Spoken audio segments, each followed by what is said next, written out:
नमस्कार। चलिए आज एक ऐसी जादुई दुनिया में चलते हैं जहां फैशन और कल्पना दोनों एक हो जाते हैं। हम एक मॉडर्न फेरी टेल की कहानी को परत दर परत समझने की कोशिश करेंगे। तो इस कहानी की शुरुआत होती है एक बहुत ही सिंपल लेकिन काफी पावरफुल सवाल से। होता क्या है जब एक रानी अपनी ही वार्डरोब से बोर हो जाए? बस यहीं से शुरू होती है क्रिएटिविटी और कोलैबोरेशन की एक मैजिकल जर्नी। तो सबसे पहले बात करते हैं रानी की बोरियत की। हमारी कहानी शुरू होती है परिस्थान में, जो परियों की जमीन है। और यहाँ हम देखते हैं एक ऐसी प्रॉब्लम जो काफी जानी पहचानी है, रॉयल डिससैटिस्फैक्शन। तो इस प्रॉब्लम की प्रोटैगनिस्ट हैं रानी परिगुल। वो परिस्तान की क्वीन है और देखिए उनके पास दुनिया की हर खूबसूरत ड्रेस है, लेकिन फिर भी उनका दिल बोरियत से भरा हुआ है। और उनकी यही फ्रस्ट्रेशन, यही बेचैनी पूरी स्टोरी को आगे बढ़ाती है। उन्हें सिर्फ एक चेंज नहीं चाहिए, नहीं, उन्हें कुछ ऐसा चाहिए जो पहले कभी देखा ना गया हो, कुछ बिल्कुल मैजिकल। तो इस बोरियत का सॉल्यूशन क्या है? सॉल्यूशन है एक अनोखी चीज की तलाश। और इस तलाश के लिए बुलावा भेजा जाता है झरनाब को। झरनाब परिस्तान की सबसे फेमस डिजाइनर हैं। रानी की सेविकाओं को ऑर्डर मिलता है कि उन्हें ढूंढ कर लाया जाए, क्योंकि उनके हुनर के चर्चे दूर दूर तक थे। अब झरनाब को मिलता है एक रॉयल चैलेंज। उन्हें एक ऐसी डिजाइन बनानी है जो इतनी यूनिक हो कि पहले कभी किसी ने ना देखी हो, ना पहनी हो। और अगर वो कामयाब हो जाती हैं तो उन्हें मिलेगा रॉयल डिजाइनर का टाइटल। स्टेक्स काफी हाई हैं, राइट?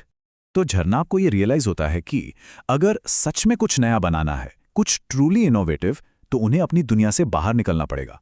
इंस्पिरेशन कहीं और से लानी होगी। और बस उनका सफर शुरू होता है, एक अंधेरे जंगल से होते हुए सीधे इंसानों की दुनिया के एक पोर्टल तक। और इंसानों की दुनिया में पहुंचकर ये जो अनोखे की तलाश थी, ये एक मैजिकल पार्टनरशिप की कहानी बन जाती है। वहां झरना अपनी पुरानी दोस्त नेलोफर से मिलती हैं, जो एक ह्यूमन डिजाइनर हैं।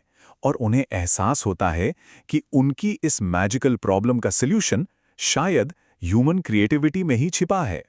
और यही इस कहानी का कोर आइडिया है। दो अलग अलग दुनियाओं का फ्यूजन। एक तरफ झरनाब का जादू, जैसे ड्रेसेस से मैच करते हुए विंग्स बनाना, और दूसरी तरफ नीलोफर की इंस्पिरेशन, यानी इंसानी दुनिया की डिजाइन एस्थेटिक्स।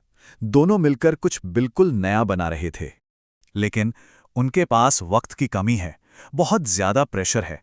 इस पूरे रेवोल्यूशनरी कॉन्सेप्ट को, इस सपने को सच करने के लिए उनके पास सिर्फ 5 दिन हैं। 5 दिन। तो इन 5 दिनों की कड़ी मेहनत के बाद आखिरकार वो दिन आ ही जाता है, द ग्रैंड प्रेजेंटेशन। अब उनके काम का फैसला रॉयल पैलेस में होने वाला है। पर सबसे बड़ा सवाल अभी भी वही है, क्या उनका ये इनोवेटिव कोलैबोरेशन उस क्वीन को इंप्रेस कर पाएगा, जो हर चीज से, लिटरली हर चीज से बोर हो चुकी हैं? और फिर शुरू होती है अनवेलिंग। एक के बाद एक परियां स्टेज पर आती हैं। हर रंग की ड्रेसेस, इंसानी दुनिया से इंस्पायर्ड हुए डिजाइन्स, और सबसे बड़ी बात, जो परिस्तान में पहली बार हो रहा था, हर ड्रेस के साथ बिल्कुल परफेक्टली मैचिंग विंग्स। ये एक ऐसा नजारा था जो वहां किसी ने पहले कभी नहीं देखा था। अब सब कुछ डिपेंड करता है रानी के रिएक्शन पर। उन्हीं की प्रतिक्रिया से इन दोनों डिजाइनर्स का फ्यूचर डिसाइड होगा। और नतीजा? एक शानदार सक्सेस। क्वीन उन ड्रेसेस को देखकर इतनी खुश हुई, वो बिल्कुल हैरान और मंत्रमुग्ध थीं। उन्होंने साफ कहा कि उन्हें सारी ड्रेसेस बहुत पसंद आईं। ऐसा उन्होंने पहले कभी नहीं देखा था। तो इस कहानी की एक हैप्पी फेरी टेल एंडिंग होती है। दोनों डिजाइनर्स को उनकी मेहनत और उनके इनोवेशन के लिए शानदार इनाम मिलता है। जरनाब को रॉयल डिजाइनर का ताज पहनाया जाता है और नीलोफर को ढेर सारे हीरे और जवाहरात मिलते हैं। तो इस पूरी कहानी का आखिर मतलब क्या है? इससे हम क्या समझ सकते हैं? यही कि क्रिएटिविटी का मतलब सिर्फ कुछ नया बनाना नहीं होता, बल्कि अलग अलग दुनियाओं को एक साथ लाना होता है। सबसे बड़ा इनोवेशन शायद तभी होता है जब अलग अलग पर्सपेक्टिव्स, अलग अलग वर्ल्ड्स आपस में मिलते हैं। सोचने वाली बात है ना?